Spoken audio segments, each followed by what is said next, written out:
Hi guys, तो अस्सलाम वालेकुम। आज हम दोबारा अपने घर पे जाएंगे, आपको तफसील बताते रहेंगे। तो हम ये हमारी मस्जिद का मीनार है, देखिए कितना ऊंचा है।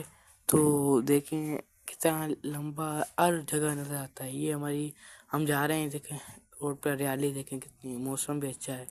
तो देखें हम आपको हर चीज़ की तस्वीरें दिखाएंगे। तो आप चैनल को सब्सक्राइब कर दें यार। तो हम आगे जा रहे हैं। अभी ये मेरे तारी का ये बंगला आ गया है। ये देखें कितना खूबसूरत बनाया हुआ है।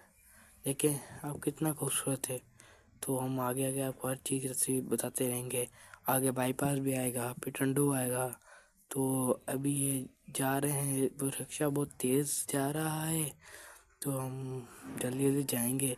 पहले आप चैनल को सब्सक्राइब कर दें ताकि नेक्स्ट व्लॉग आप तक पहुंच सके। तो ये बाइक जा रही है। तो हम अभी बाईपास पहुंच गए हैं, पहुंचने वाले हैं। ये देखें अभी ये बाईपास है, देखिए कितना खूबसूरत नज़ारा है। यहाँ पे एक पार्क भी बनी हुई है, विजिट करना है, आपको बहुत अच्छा लगेगा। ये बाईपास का माहौल किस तरह खूबसूरत है और हरियाली हरियाली है। तो कितने खूबसूरत है। आगे एक प्लांटिंग भी हो रही है, देखें कितनी खूबसूरत प्लांटिंग हो रही है।